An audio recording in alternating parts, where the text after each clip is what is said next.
Programa Contraponto.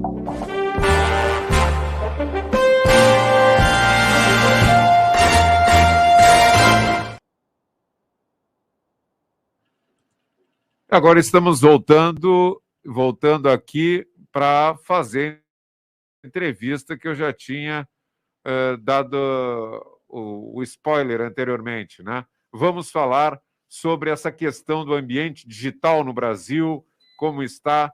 Tem uma legislação que está sendo apresentada no Congresso Nacional, mas especificamente na Câmara Federal, que é o projeto de lei chamado PL das Fake News, que tem sido alvo da atenção do país nos últimos dias. E nós convidamos pessoas que têm conhecimento na área para conversar com a gente aqui. A internet parece que também está dando uns picos de luz na energia elétrica, né? Alô, Equatorial Energia, vamos contribuir, né? Porque não está nem temporal aqui em Pelotas para estar dando esses picos. Aí, 9:04, o Ricardo Almeida está aqui com a gente. O Ricardo Almeida, que foi diretor do Departamento dos Projetos Estratégicos e gerente do Sistema Estadual de Participação Digital do governo Tarso Genro, no estado do Rio Grande do Sul, formado em Gestão e Tecnologia da Informação pela Unisul de Santa Catarina, com capacitação em Governança Digital em Tallinn, na Estônia. E também chega aqui o Lúcio Oberdan. O Lúcio Berdan, também nosso conhecido, profissional de marketing e diretora da Bateia, Estratégias Digitais, com foco em análise de redes sociais para posicionamento político em ambiente de internet, de prefeituras, entidades sindicais, organizações não governamentais e mandatos parlamentares. Então, são pessoas qualificadas que vêm aqui para falar com a gente a respeito dessa situação e principalmente do ambiente da internet que existe no Brasil e que é influenciado por essas grandes empresas de tecnologia que não são do Brasil, né?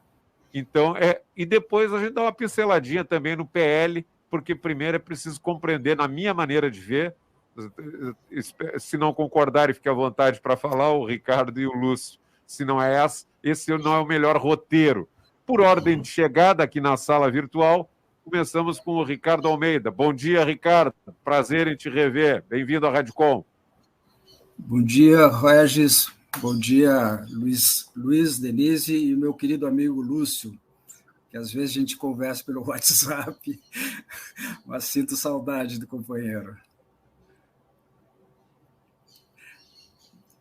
Por enquanto, só uma saudação. E o teu volume tu pode aumentar um pouquinho, viu, Ricardo? Que eu vi que tu aumentasse aí, tu aumentando um pouquinho mais ou botando os fones, fica melhor ainda. Enquanto isso, eu cumprimento o Lúcio Berdan. Lúcio, bem-vindo mais uma vez à Radicom, obrigado também por atender ao nosso convite. Ótimo te ver por aqui. Bom dia. Igualmente, Regis, um bom dia para ti, bom dia para a Daniela, para o Luiz, para os ouvintes da Radicom, para o Ricardo, né? Também meu amigo aqui, que a gente participou também junto do governo, do estado, e em seguida a gente trocava bastante figurinha nesse tema digital e já faz uns bons anos, já se vão mais de uma década. Então, fico super feliz de estar aqui e poder também trocar algumas ideias e estar contribuindo com esse debate na Radicom, que é tão importante para nós, que já é uma rádio histórica aí na nossa cidade, a qual eu sou também natural, né? Então, fico muito feliz de estar aqui. Sim, sim. Então, Ricardo e Lúcio, vamos então começar a segunda proposta que eu estava aqui cogitando como aquela que pode abrir o cenário, porque as pessoas ouvem falar muito no noticiário, no PL das fake news, mas existem fake news porque existe um ambiente digital. Esse ambiente não é óbvio, é no mundo inteiro. A internet vocês dois conhecem muito melhor. E esses jovens que estão aqui ao meu lado, o Luiz e a Daniela, que são dessa geração aí, que parece que nasce com um celular já na mão, eles são alunos do jornalismo da Federal e estão estagiando aqui na Radicom. Eles conhecem muito mais do que eu também, o Luiz e a Daniela. Então, pergunto para ti, Ricardo, como é que é esse ambiente aí? O Brasil, né, um país que quer fortalecer a sua soberania, mas pela internet chegam empresas como o Google, como o Facebook, né, e vão tomando conta do campinho e não querem, e querem fazer as coisas como se o ambiente da internet pudesse ser um ambiente sem governança, que não pudesse ter uma fiscalização e uma legislação. Como é que é isso, Ricardo? Vou tentar falar mais perto aqui.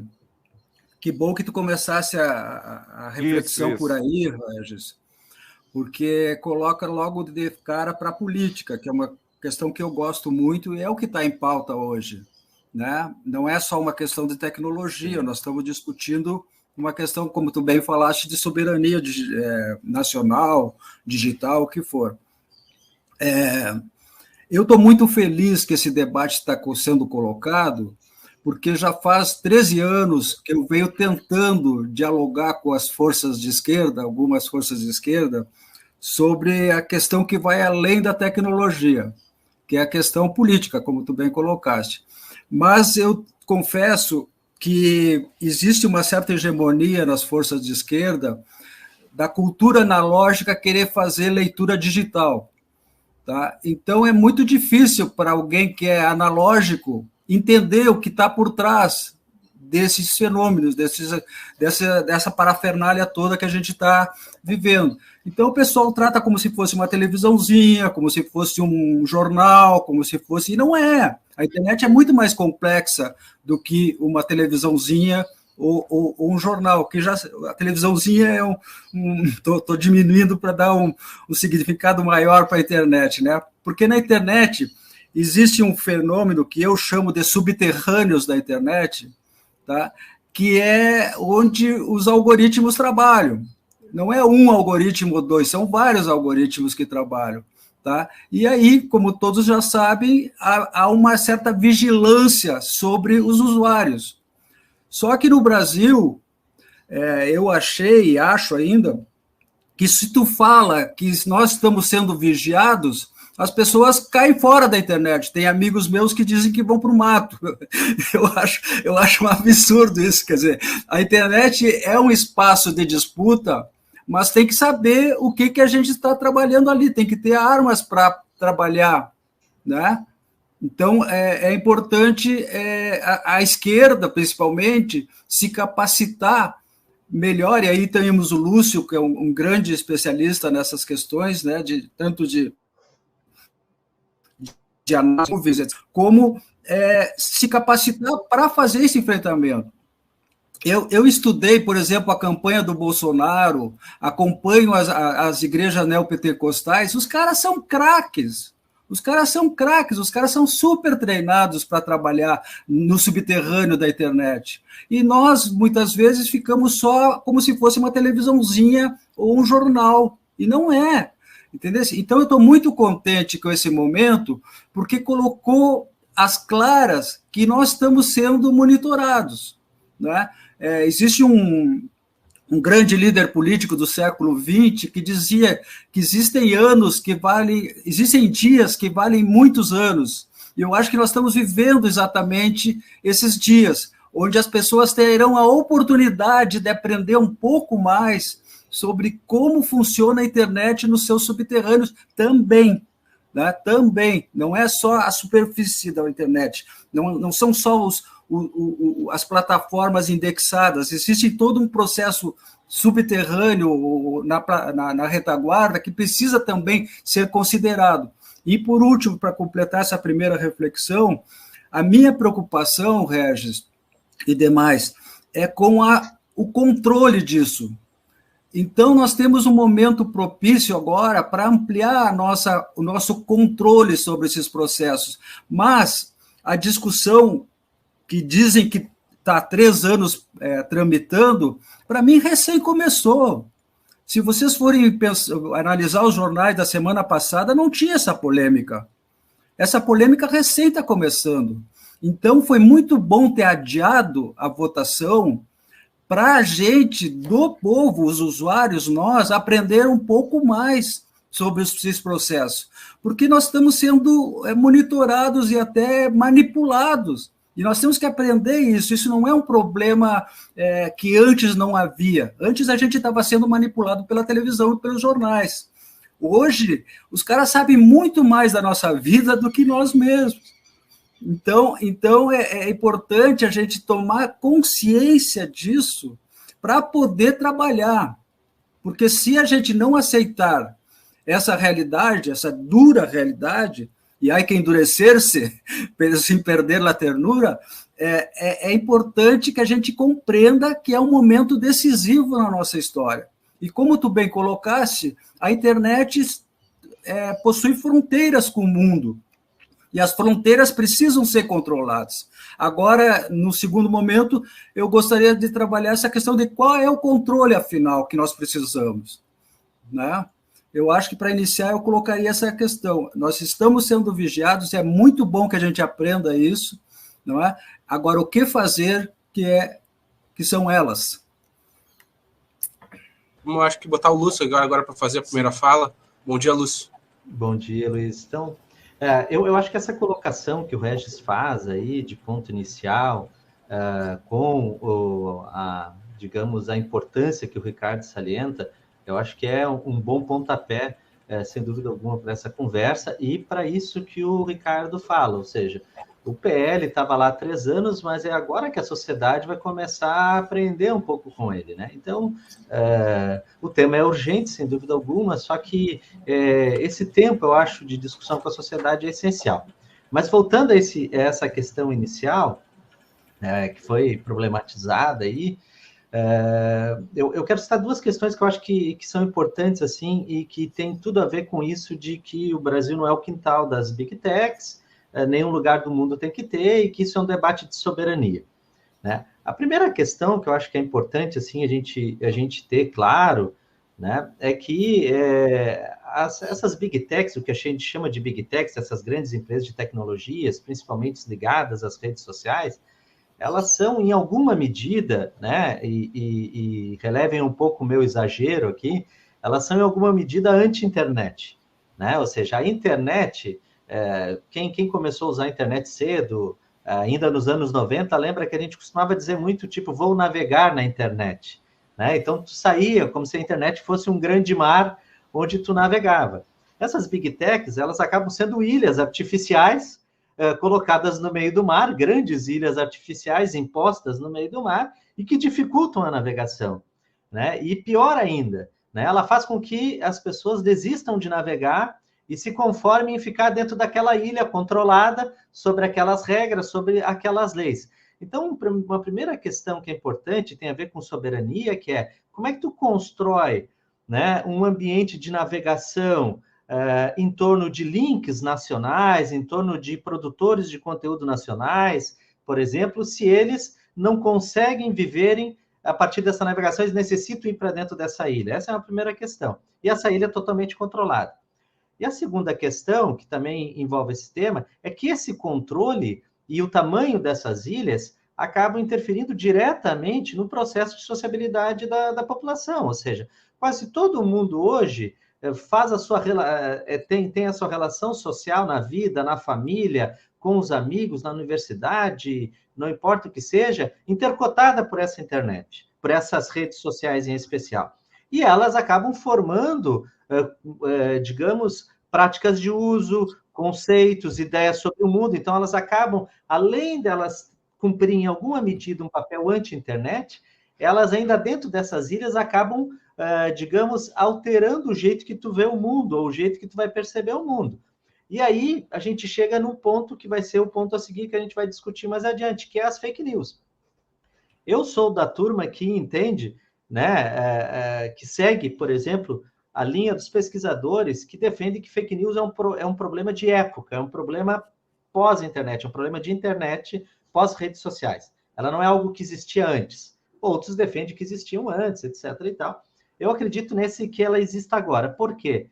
Porque ela depende desse jeito de funcionamento que a gente tem hoje, né? Que é um jeito onde as pessoas se comunicam via um aparelho móvel, que as pessoas têm internet móvel a todo momento, estão conectadas a todo momento, que as pessoas se conectam de um jeito meio secreto, né? Ou seja, o teu WhatsApp é teu, não é da tua família, né? As pessoas não olham, então ali tu topa consumir qualquer tipo de conteúdo e, ao mesmo tempo, tu tem condições de repassar esse conteúdo com uma velocidade que antes tu não tinha, né? E aí a gente chega a um problema cibernético dessas redes sociais, né?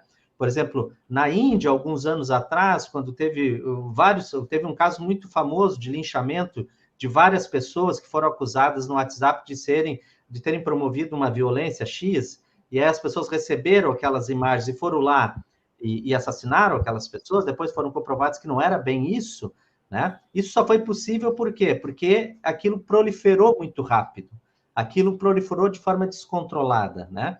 Então, esses elementos diferenciados dessas plataformas, né, que tem a ver com algumas coisas do ponto de vista cibernético, do algoritmo, da velocidade de compartilhamento, das grandes audiências, né, por um lado, e por outro, ela está, digamos, mantendo as pessoas dentro daquele ambiente controlado e, a partir dele, influindo no que as pessoas vão ver. Isso se torna um problema muito grande para a sociedade, para a raça humana, digamos, como um todo, mas também para os países, né? Então, entre outros motivos, isso justifica, sem dúvida alguma, não é só esse, claro, sem dúvida alguma, que isso venha a ter algum tipo de regulação, sem dúvida alguma. E aí, bom, vai caber aos países, né? Até os países hoje já têm muita dificuldade de bater de frente com essas chamadas Big Techs. Imagina grupos menores ou movimentos menores. Isso torna muito mais complicado, né? Então, acho que isso um pouco justifica e também eu acho que é um bom pontapé inicial aqui para a nossa conversa. Sim, sim. Bom, nós agora já estamos com a condição praticamente normal aqui para seguir na transmissão e a gente vê um debate assim que opõe. Muitas pessoas colocam, Ricardo, que mas se tiver uma fiscalização, se o PL das fake news for aprovado, vai ter uma limitação para a liberdade de movimento que as pessoas têm e que isso iria beneficiar, do ponto de vista do financiamento, as empresas de comunicação tradicionais, as TVs, tipo Globo, tipo Record, porque elas seriam beneficiadas e aí se cria uma defesa uma defesa de uma liberdade que hoje é excessiva dessas big techs, as grandes empresas de tecnologia. Aí o Google, Facebook, né, o Spotify, que onde estavam sendo acionados pelo STF, eles ficam livres para trabalhar como estão até agora. Quer dizer, por dentro da esquerda, eu vi que se criou um debate que dificulta a ideia da fiscalização dessas empresas. Então, me parece que tem aí uma perversidade e uma certa ingenuidade, porque tu termina ficando sem... Como é que alguma coisa pode funcionar no ambiente da sociedade sem que haja uma mínima regulação, como se as empresas, o Google e outras, tivessem liberdade para fazer o que bem entendesse, Ricardo? Pois é. Antes de responder a tua questão, eu gostaria de falar o seguinte: quando eu falei que a turma do Bolsonaro e as igrejas neopentecostais têm um trabalho imenso no subterrâneo, eu esqueci de citar o Stephen Bannon e as grandes corporações do mundo inteiro que têm interesse no Brasil, né? Porque a gente não pode achar que estamos numa ilha e que só conversamos entre nós. Existem muitos interesses no Brasil. O Brasil é estratégico no mundo, né? O maior produtor de alimentos, né? O maior produtor de carne e cereais e também grande como se diz, fornecedor de minérios, né, para o mundo inteiro, inclusive o nióbio. Então, nós temos que saber quem nós somos, afinal, né?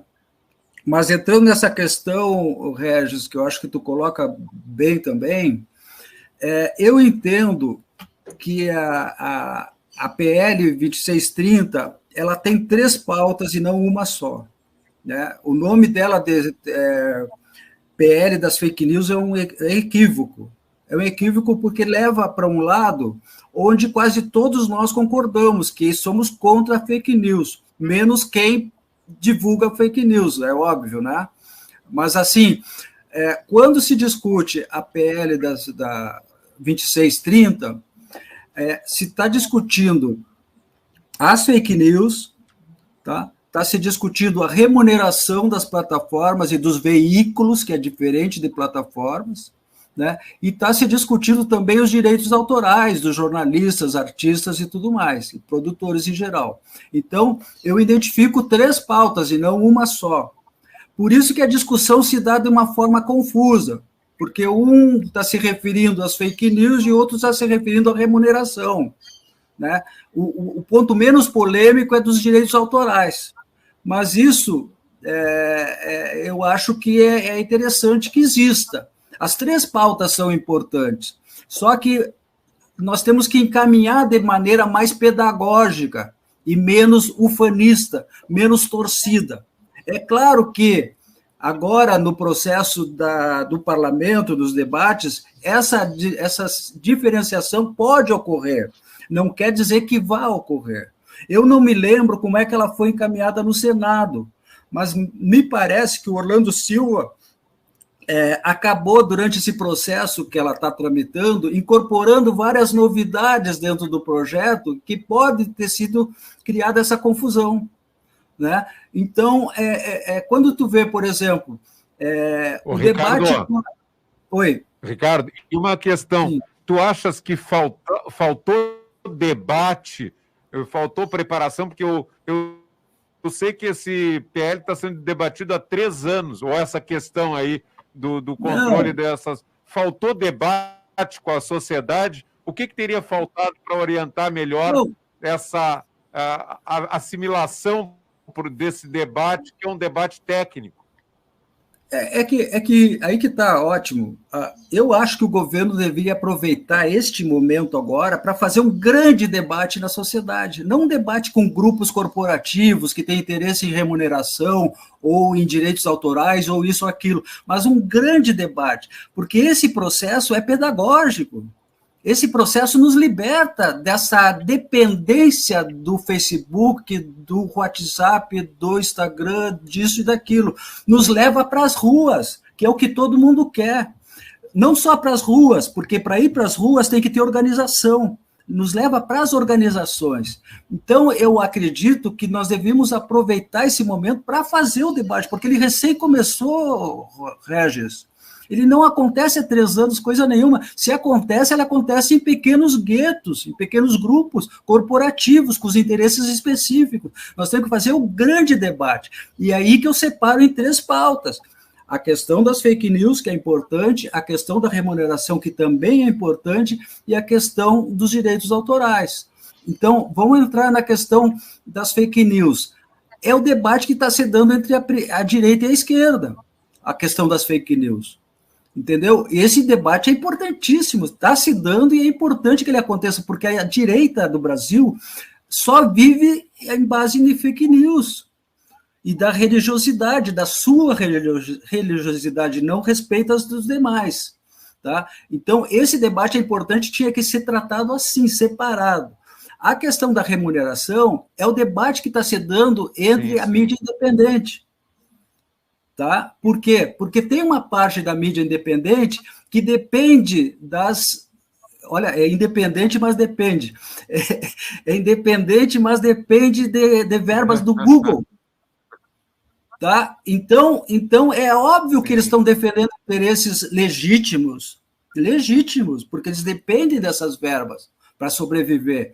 O seu modelo de negócio foi montado dessa maneira.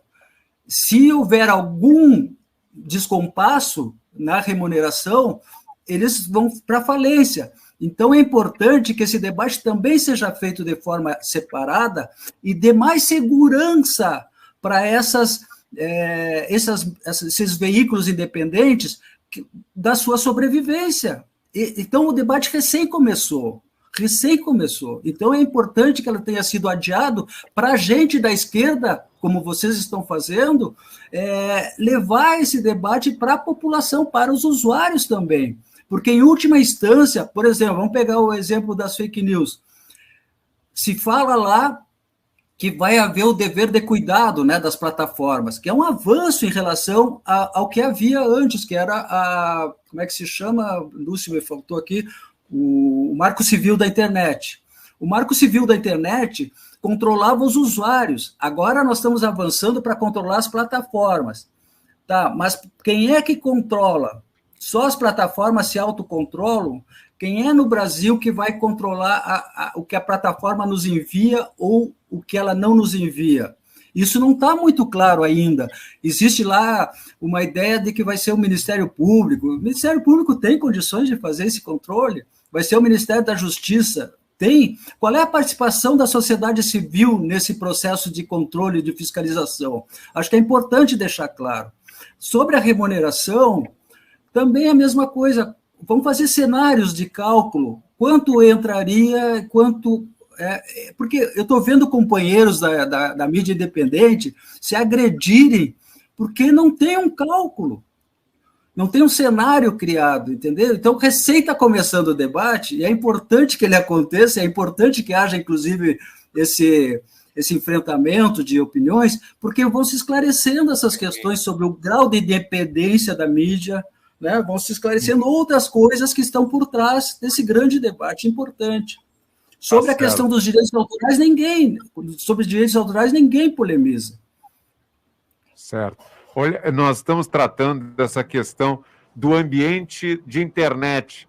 Claro que no Brasil, né, nós estamos vendo que essa situação foi agravada agora ou está sendo revelada. Ela já era grave antes, mas agora pelo menos existe algum debate público. Antes parece que só pessoas que têm muito conhecimento técnico, como é o caso do Ricardo Almeida e do Lúcio Berdan e outros que são colegas deles que fazem esse debate lá como se fosse numa espécie de parlamento digital onde só entram aqueles que são especialistas e o povo estaria de fora. Essa é também a tua visão, que é um ambiente que tem muita gente que participa dele, mas só alguns que são os iluminados e que têm a condição de transitar nesse ambiente com propriedade, com domínio da situação, Lúcio? De certa forma, sim, Regis. Por ser um ambiente meio técnico e ser um debate, digamos, relativamente novo, né? Sem dúvida alguma, isso ainda não está, digamos, tão popularizado, né? Acho que o termo fake news, ele pós-2018, com a eleição, ele acabou ganhando uma dimensão muito grande na sociedade, mas é importante dizer que isso ainda não é algo, por exemplo, central nos sistemas de educação nacional que se tem, que seria algo muito interessante, que seria algo que poderia, inclusive, ser um dos pontos centrais do processo de remuneração das plataformas, né? Por exemplo, as plataformas poderiam, em alguma medida, bancar um processo de educação digital, não do ponto de vista do método, mas do ponto de vista do financiamento, né, que é o que está acontecendo em Taiwan, que foi criado um fórum onde a remuneração das plataformas foi direcionada a um fórum público, inclusive onde o governo põe dinheiro, e esse fórum, ele, de uma forma muito simplória, aqui estou explicando, né, ele vai cumprir um papel de fortalecer o jornalismo daquele país e, ao mesmo tempo, financiar formas de educação digital, né? Então, ainda tem essa lacuna muito grande e isso não está resolvido. O projeto, o PL nem entra nesse ponto, né? De um processo que vá além do punitivismo, e não me levem a mal a palavra, mas que vá além da sanção, né? Da multa e tal. Ele não entra num processo mais proativo, né? Isso é um grande problema. Agora, a primeira questão que eu acho que é central, aí voltando um pouquinho, né, na pergunta inicial que foi feita por Ricardo lá atrás, nesse segundo ponto, que é a seguinte: as plataformas, elas já censuram conteúdos, usando essa palavra que não é a correta, mas ela já derruba conteúdos, certo? Ela já tem, ou seja, as pessoas, quando elas entram nessas plataformas, já tem uma série de conteúdos que elas não podem publicar. Né? Eu vou dar um exemplo. Uma mulher, se botar, por exemplo, uma foto sem blusa, né, nua, da cintura para cima, automaticamente, na hora, a foto vai ser tirada. O algoritmo vai identificar na hora aquela imagem e vai tirar na hora. Isso no Facebook, no Instagram. No YouTube, se tu subir um trechinho de um vídeo, de um filme, se tu subir um trechinho de uma música, na hora ele vai bloquear e vai derrubar também. Então, as plataformas, elas têm condições técnicas, sem dúvida alguma, para evitarem as fake news, para evitarem boa parte do conteúdo que hoje a gente chama de fake news, né? Mas elas não fazem por causa que esse formato é muito bom para o modelo de negócio dela, porque dentro dessa ilha a qual as pessoas estão trancadas e as pessoas têm condições de compartilhar, de ter grandes audiências, né? Esses conteúdos que têm um apelo emocional muito grande, em especial, eles têm, digamos, um viés muito maior de compartilhamento que outros conteúdos. Então, a primeira questão é, as plataformas, elas já fazem isso, né? A ideia do PL inicial, pelo menos até onde eu sei, ele deveria ter ficado restrito, e já seria um trabalho gigantesco para o Brasil, que ele ter ficado restrito na ideia do compromisso das plataformas, da responsabilidade delas, e também da transparência, ou seja, como é que ela tira conteúdo hoje? Como é que ela entrega conteúdo? Há poucos dias o Twitter, e é horrível dizer isso, né? Porque o Twitter foi comprado pelo cara que talvez seja o pior, o mais complicado de todos, que é o Elon Musk, mas foi o primeiro a abrir agora a parte do algoritmo para dizer como é que funciona o Twitter. Como é que tu faz para um post, quanto um post pode ter mais chance de aparecer na timeline do outro ou não? Ele tornou isso público, né? Uma parte, pelo menos. Né? Então, seria, se o PL tivesse ficado na natureza inicial dele, que era dizer, as plataformas precisam dar mais transparência de como elas funcionam, né? Ou seja, se aquele conteúdo falso sobre vacina ganhou grande destaque, por que ele ganhou um grande destaque? Por que ela está deixando aquilo proliferar tanto? E, ao mesmo tempo, ela tem uma responsabilidade maior, que é, se ela sabe que aquele conteúdo é falso, se ela tem conteúdo ela tem condição de tirar do ar ou diminuir a entrega daquele conteúdo, ela tem que fazer. Se o PL tivesse ficado nisso, que era a natureza inicial dele, né, até onde eu sei, pelo menos, né, ele já teria feito um trabalho gigantesco para o país.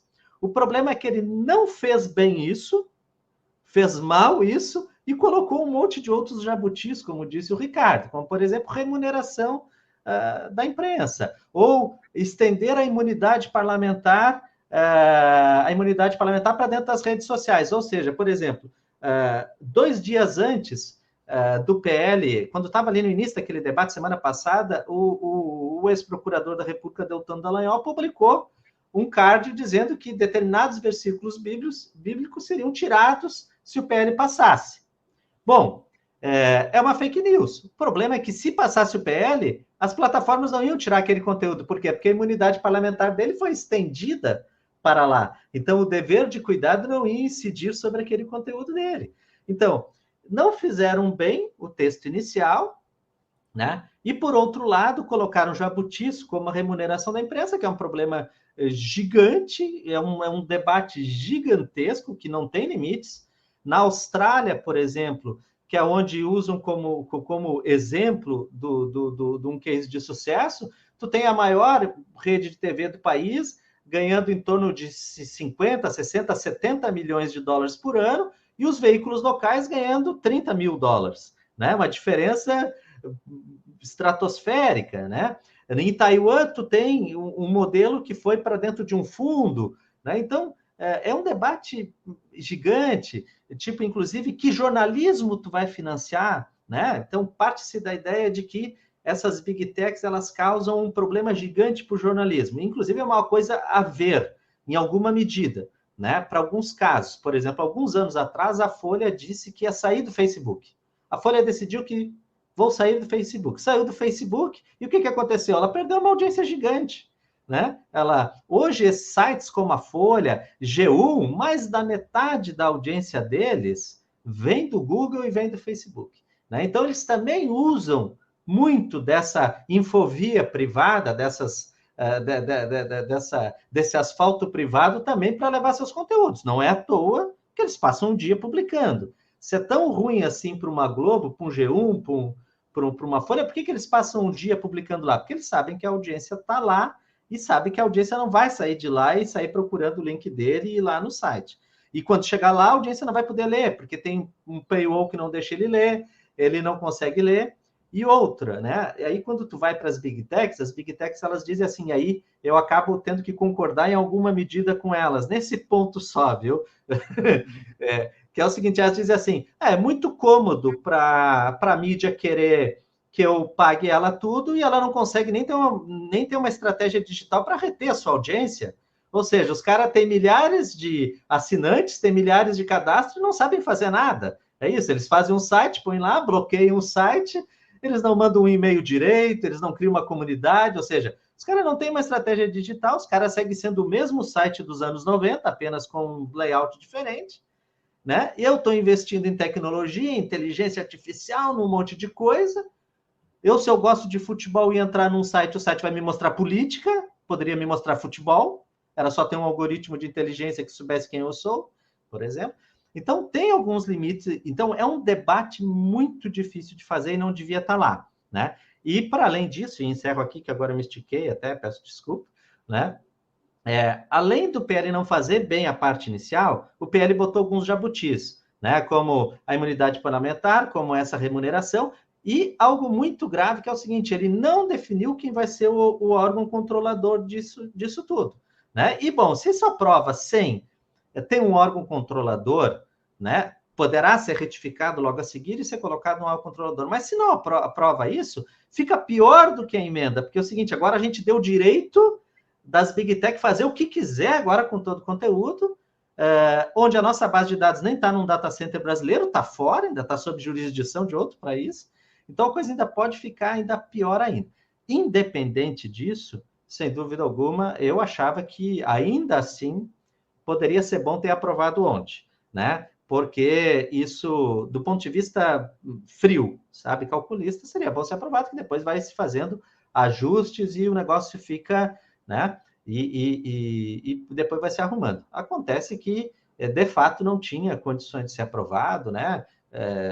Tudo o que aconteceu essa última semana mostra que não é à toa que os Estados Unidos estão esgrimando lá com o TikTok há 3 anos, né? Não ia ser fácil nós, em uma semana, comprar briga com todas as Big Techs e achar que ia sair tudo bem, né? A coisa não é bem fácil com eles, né? Mas eu acho que, apesar de ter sido um pouco torto a situação, né? Tenha faltado em alguma medida alguma análise aí de oportunidade, né? A gente deu um passo inicial agora, que eu acho que, enfim, não pode ser descansado. E aí tem propostas como essa do Ricardo, né? Que o governo devia agora criar um ambiente de grande debate no país sobre isso, né? Tem que ver, inclusive, se isso é também importante para um governo que precisa demonstrar outras coisas também, né? Ele precisa ocupar a pauta da sociedade com outros elementos, né? Nós estamos a 9h44, a Equatorial Energia, que já foi CEA um dia. E olha, eu não sei se as Big Techs não estão nos monitorando também, porque aqui tem usos.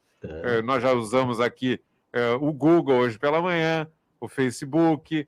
Quer dizer, eu não sei se eles e a Equatorial, né, do Eduardo Leite, agora não estão nos monitorando e conspirando para que essa transmissão tenha a sua normalidade, porque eu já saí aqui do ar sem querer, sem tocar no teclado, mas vamos que vamos. Rádio Com, no FM 104.5 e na internet, nesse ambiente digital, que é o tema por excelência dessa entrevista aqui com o Ricardo Almeida e com o Lúcio Oberdan. A Daniela Alves tem pergunta para vocês. Daniela, por favor. Bom dia, Lúcio. Bom dia, Ricardo. Lúcio, eu queria muito te agradecer pela tua fala, porque é a partir dela que eu trago essa pergunta que eu quero dirigir para vocês dois. A internet, como tu estava falando, é um problema de época. E, ao meu ver, a gente não pode falar sobre a internet hoje em dia sem falar sobre política. Ela, por si só, é uma questão política. Então, tanto que, hoje em dia, um dos maiores entraves, eu acho, que a gente tem nessa aplicação da PL é sobre qual autoridade vai ser responsável por aplicar essas eventuais penalidades aos atores infringentes. Então, como você estava dizendo, eu já queria puxar esse fio para perguntar de vocês. O que seria ideal nessa situação? Pode começar o Ricardo, que foi o Lúcio foi o último que falou. Eu acho que é importante, Daniela, deixar claro que nós, simples mortais, temos pouca ingerência sobre o que vai ser decidido lá. Tá? Nós estamos muito desarticulados e muito dispersos. Nós estamos muito, como dizia um grande pensador, só na constatação. Tá? Nós estamos com pouco poder de ação. Tá? Isso é importante a gente dizer. Então, o que está acontecendo agora é um congresso com maioria conservadora, debatendo o destino da nação. Tá? Isso tem que ter consciência disso, porque se a gente quiser ter poder de uma força, a gente tinha que estar mais organizado, inclusive não só em relação aos partidos, como também em relação aos movimentos sociais, né, sindicatos e tudo mais. Eu diria que o Brasil tem uma experiência boa de conselhos, sabe? O Brasil tem uma política boa de conselhos.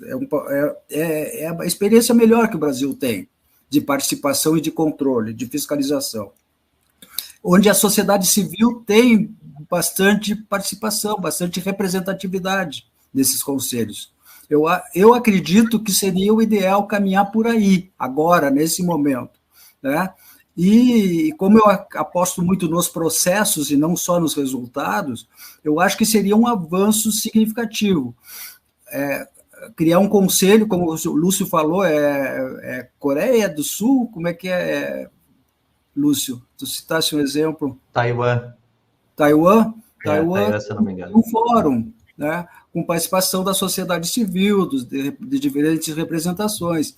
Eu acredito, Daniela, que a internet ela tem uma parte tecnológica, mas ela tem uma outra parte que é antropológica, psicológica, jornalística e tudo mais. Então, esse conselho poderia também ter uma representação diversificada, sabe? Para a gente analisar diferentes olhares, né? Sobre o mesmo fenômeno. Eu acredito que é por aí. Agora, num congresso conservador, eu não sei se isso se daria.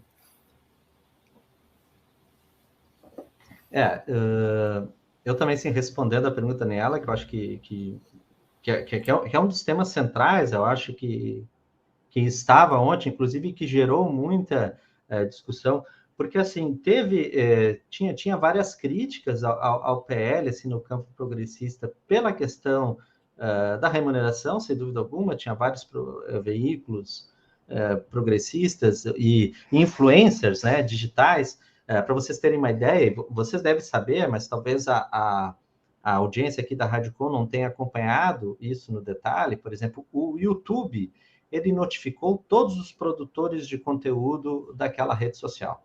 Todos. No Brasil, deve ser mais de uma centena de milhares de pessoas que produzem vídeos e são remunerados por aqueles vídeos, né?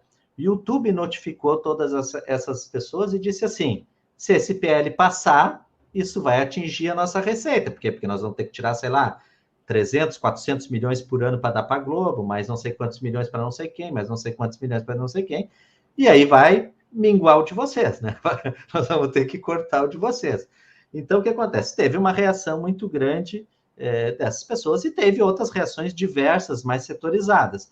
Uma delas foi, sem dúvida, sobre essa questão do órgão controlador. Por quê? Porque havia já uma discussão interna ali, junto ao relator, de que a Anatel ou o MP poderiam ser boas soluções para ser um órgão regulador. E a gente sabe que nenhum dos dois são uma boa solução para ser um órgão regulador.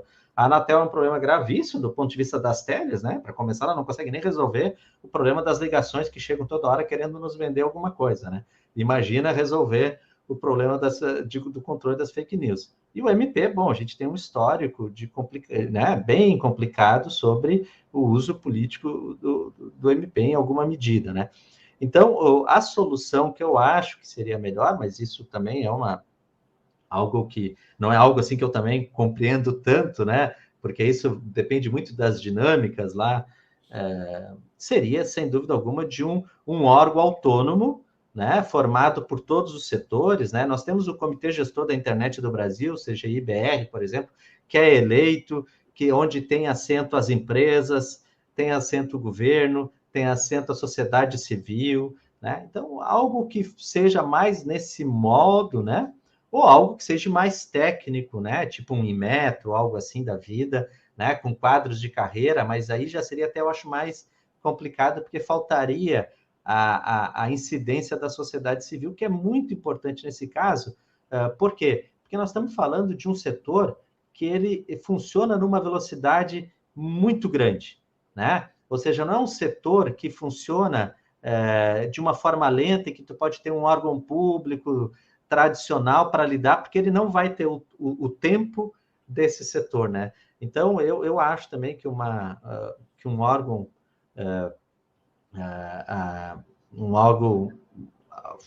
formado por todos esses atores, mas legalmente constituído, com capacidade de ação, seria o melhor. Mas falo isso assim, na lógica do achismo. Me dá licença só uma coisa a mais, eu acho, Lúcio, importante colocar para a Daniela e para os ouvintes aqui, para os internautas, é que esse órgão ele não tem um papel de censura, isso é importante deixar claro.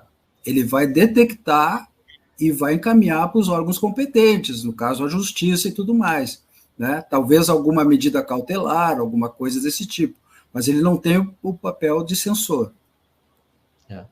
E de conta, como estão dizendo por aí, né? Não, sem dúvida, é o Ministério da Verdade, né? Que é algo que nunca foi ventilado isso ser feito dentro do governo, né? Aí, só para complementar também a complementação do Ricardo, né?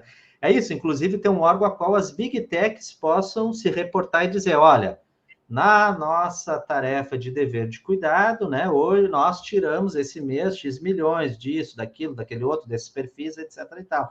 Ou seja, um órgão que possa auditar também e acompanhar essa transparência dessas empresas de tecnologias, né? Que são empresas privadas dentro da internet, né? É claro, a gente sempre a gente ter presente isso, que são empresas privadas, né? Google, Meta, são empresas que funcionam dentro da internet, são empresas privadas e que elas precisam ser reguladas, né? Até o café da manhã que a gente toma, se tu pegar o saquinho, o sachê ou a latinha, se tu virar, vai ter ali Inmetro, um selo do Inmetro e uma tabela do que tem dentro dele, né? Então, não é porque essas empresas não podem ser e seus produtos não possam ser também fiscalizados, né? Não tem por que não.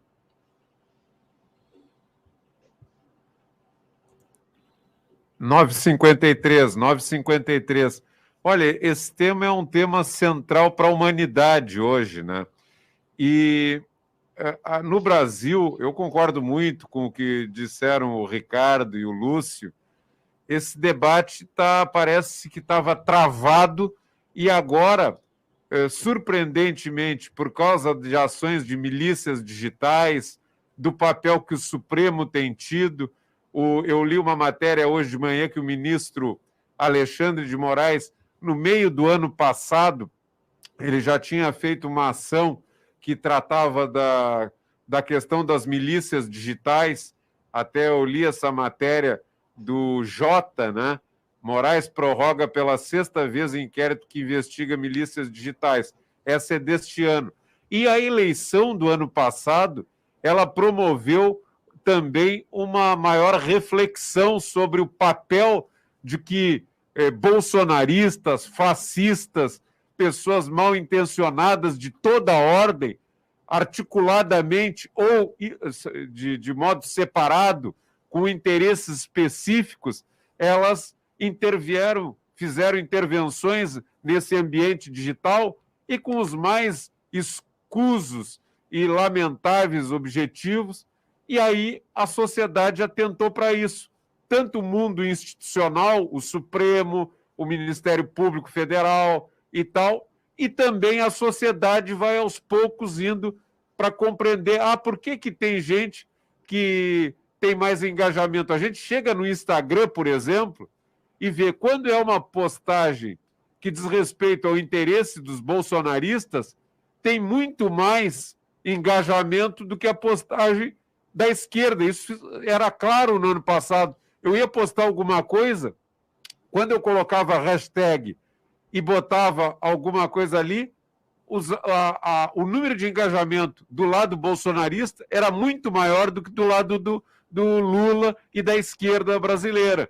Então, esse ambiente, a direita chegou nele, parece que primeiro, e a esquerda estava tateando. Eu até, nesse tempo que nos resta, nós temos mais 5 minutos, dá para dividir entre o Lúcio e o Ricardo, 2,5 para cada um, para nos dizer por que isso aconteceu. A esquerda parece que tateando, né? E essa extrema-direita fascista fazendo ali, nadando de braçada. Por que isso tem sido assim, Lúcio? Teus 2,5 minutos para a gente finalizar isso, para vocês voltarem aqui mais vezes, porque pelo que vocês disseram, esse debate está só começando. Tá bem, tá bem. Então, Regis, assim, ó, primeiro, esse projeto é super importante, esse debate é essencial, né? Ele talvez não tenha saído da melhor forma nessa uma semana, mas a gente acha que, e a gente torce para que a sociedade compre ele, né? E as forças políticas levem ele para a sociedade, né? Não levem, pelo menos aí é a minha avaliação pessoal, né? Não levem ele para o STF, isso não se resolve com uma canetada de um ministro, não é esse o caminho se a gente quiser uma sociedade que de fato entenda o que está acontecendo. Né? Essa é uma questão. Senão vai ser o mesmo caso Shine, né? A gente acha que resolve com uma canetada, mas na realidade o cidadão entra todo dia no Google, né? Achar que ele não vai achar que isso está sendo ruim para ele é muito grande. Então essa é a primeira questão que eu acho central. A segunda eu acho, assim, eu concordo com isso que tu diz, mas acho que tem um elemento a mais, assim, né, de forma bem rápida. Primeiro que é o seguinte, a direita vai muito mal na rede, viu? A direita vai muito mal na rede. A direita, que a gente conhece como direita, vai muito mal na rede. E a esquerda vai muito melhor do que a direita na rede, né? Mas quem é que foi melhor do que todos, né? Num período curto de tempo, né, sozinho. Foi o que a gente chama de alt-right, né? Né? Essa nova esquerda, essa nova direita, né? Que nasce na internet, né? Então, o que acontece? Essa extrema-direita, que aqui no Brasil a gente chama de bolsonarista, né? Mas que é um fenômeno mundial, né? Que não é a direita tradicional e que é um fenômeno mundial porque vai muito bem na internet, em alguma medida ela vai bem porque ela é da internet. Né? O partido do bolsonarismo, ele não é uma instituição partidária com um número e um prédio. Ele é uma miríade de grupos de internet, a qual o antigo governo se pautava, definia os seus votos e tal, e cada um está em partidos diferentes, o que concorriam. Então, primeiro, eles são nativos, eles não são pessoas nativas digitais, porque na maioria deles são anteriores à internet, são como nós, pessoas, né? A maioria aqui são pessoas que nasceram muito antes da internet, porém, a organização política deles é nativa da internet. Então, eles têm um ganho, sem dúvida alguma, gigante sobre isso. Né? Se tu mandar uma mensagem para um político de extrema-direita, tu vai ser respondido rapidamente. Se tu mandar para um de direita, tu não vai receber nunca a resposta. E por aí vai. Né? Então, eles são nativos digitais. A segunda coisa é, eles chegaram antes? Não. Nós chegamos muito antes deles. Os zapatistas, aqui todo mundo já ouviu falar do movimento zapatistas. Na década de 90, os zapatistas ganharam capa na Wired, por exemplo, como fenômeno de internet, nos anos 90. Né? Até 2010, nós íamos muito bem, até 2012, nós íamos muito bem na internet. Né? Eu participei de uma campanha nacional em 2010, por exemplo, na equipe de redes sociais, e era muito superior à experiência que a direita tinha. Olha que a direita, na época, que a candidatura era do Serra, já tinha os elementos da ultradireita ali com um consultor que trouxe dos Estados Unidos, da indiano. Né? Então, nós ia muito bem. Acontece que nós fomos muito mal depois de 2012, né? Mas não foi só na internet. A esquerda no Brasil foi muito mal em tudo. Por quê? Porque teve a Lava Jato, teve várias coisas, teve um dissenso da esquerda como um todo, né? Então, é um pouco natural isso. Agora, de fato, tem um elemento chave que é essa ultradireita que nasceu na internet em 2010, por ali, e que se organiza nativamente na internet, que não é a direita tradicional, ela vai muito bem porque, em alguma medida, ela entendeu o algoritmo das redes sociais. Isso não quer dizer que nós, a esquerda, ou que a esquerda não tenha entendido o algoritmo, ela entendeu, mas nós temos algumas limitações para usar do algoritmo no seu maior performance, inclusive limitações éticas, né? Ou seja, o algoritmo aí é que está o problema cibernético dessas redes sociais, né? não é que ela beneficia a extrema-direita, ela beneficia uma forma que tem um maior alcance, né? E esse maior alcance acaba sendo feito por esse grupo, porque ele usa, sem dó nenhum, algumas coisas do tipo a ofensa, né? o liquidar com biografias, sem problema nenhum. Então, essa que é a questão, eu acho. Eu acho que o desafio da esquerda, eu encerro aqui, o desafio da esquerda é achar como é que ela consegue ter performance na rede social sem ser capturada pelo ponto de vista do inimigo, que é fazer esse tipo de comunicação digital que a alt-right faz, né? Eu acho que é por aí, né? E desde já agradecer aqui pelo convite, né? Muito obrigado. Tá certo. E outros vão vir, porque, como disse bem o Ricardo Almeida, esse debate para o público em geral, né? E eu me coloco como público em geral, está só começando assim, ou pelo menos agora está ficando mais agudo, está tendo uma ampliação maior, Ricardo. E eu te passo para fazer um encerramento da tua participação, já agradecendo muito a tua presença aqui também, Ricardo. E amanhã nós vamos seguir também nesse tema, que vai estar conosco, até seria bom que tivesse estado com vocês, professor de São Paulo, de uma federal de São Paulo, chamado Sérgio Amadeu, que também faz muito esse debate, que certamente vocês dois conhecem, Ricardo. Sem dúvida. Como eu te disse no começo, disse para vocês, eu estou desde 2013 tentando fazer esse bom debate com as forças de esquerda. O que eu vejo, o principal problema, Regis, é que a cultura analógica das forças de esquerda ainda quer falar sobre a cultura digital e não consegue transmitir. Entendeu? A cultura, eu não estou fazendo crítica pessoal, é a cultura analógica. A pessoa não compreende a complexidade do fenômeno. Então, querem eles fazerem o discurso, em vez de contratar o Lúcio, por exemplo. Né? Então, eles ficam contratando os Janones. Entendeu? O Janones, por exemplo, vamos pegar um exemplo, existe 3 níveis de trabalho que tu pode fazer na comunicação. Acho que vocês compreendem bem isso. Uma questão é agitação, uma segunda questão é propaganda e uma terceira é formação. Né? Eu acho que a esquerda brasileira ela está recém aprendendo a questão da agitação, que é onde o MBL, o bolsonarismo, sabe fazer muito bem também. Eles criam um fato e transmite aquele fato para diversas redes que eles já construíram. Né? Mas eles já vêm construindo essas redes desde 2018, lá naquela greve das transportadoras.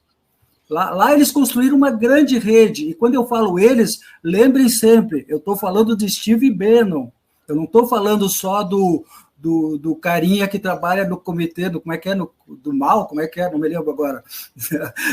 Existe uma equipe internacional atrás, tá? E esses caras são especialistas. Aí eles vão capacitando. Eu acompanhei várias formações, por exemplo, das igrejas neopentecostais. Os caras fazem formação.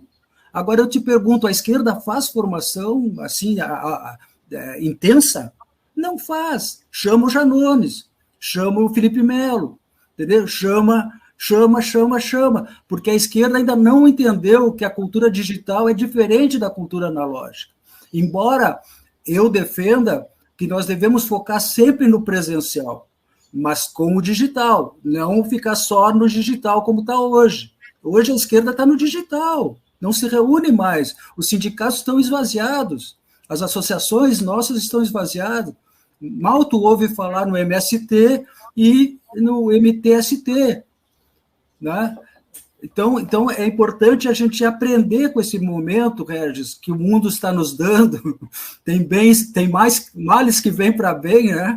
Eu acho que, eu estou contente que atrasou um pouco, eu acho que tem que aprovar a parte das fake news e depois regulamentar, tem que aprovar a parte dos direitos autorais e depois aprovar, e a parte da remuneração, eu sugiro que se crie alguns cenários, porque senão essa briga entre nós vai se perpetuar. Como disse o Lúcio, é uma questão muito complexa, que exige sobrevivência, que requer que ameaça a sobrevivência de alguns veículos. Então, é importante separar em 3 e fazer esse tipo de encaminhamento. Mas, respondendo a tua pergunta, a esquerda analógica, tem que perguntar para os digitais como é que se dá o fenômeno do subterrâneo, porque senão eles ficam só pensando que é um jornalzinho e uma televisãozinha. Sim, sim. Bom, nós chegamos ao final dessa entrevista. Ela é muito produtiva pela qualificação dos entrevistados e também porque nós precisamos todos, a sociedade brasileira, nós aqui na Rádio Com, o público que nos acompanha, temos que debater cada vez mais essa temática, porque o Brasil é feito inicialmente, para não ter um debate público sobre as questões gerais da sociedade. O Brasil sempre foi construído, pensado, planejado pela casta, pela burguesia, que sempre mandou aqui, para não haver debate, para não haver uma compreensão crítica da realidade essa material, da realidade do cotidiano das nossas vidas em sociedade. E essa vida no ambiente da internet, também eles querem que seja assim, que uma minoria domine esse ambiente e que a grande maioria seja usuária, tenha suas despesas, contribua com o bolo, né, com os bilhões que circulam virtualmente nesse ambiente ou concretamente. Então, é uma sociedade para não ter debate, para não compreender aquilo que é a causa dos problemas e quais são as soluções. E no ambiente virtual, que é uma coisa que é uma novidade para muita gente, milhões, também vale a mesma lógica. E no Brasil, então, que tem uma elite que sempre foi vocacionada para nos transformar em colônia no mundo real e colônia no mundo virtual também. Então, nós precisamos do Lúcio Oberdan, do Ricardo Almeida, com o conhecimento que eles têm e com o espírito democrático que os move, para ficar aqui ajudando a gente a entender isso. Nós vamos voltar a convidar vocês, viu, para outras vezes seguir nos ajudando e a comunidade da Rádio Com. Muito obrigado por enquanto, um bom dia e até a próxima, pessoal. Obrigado. Até, obrigado. Obrigado. Valeu.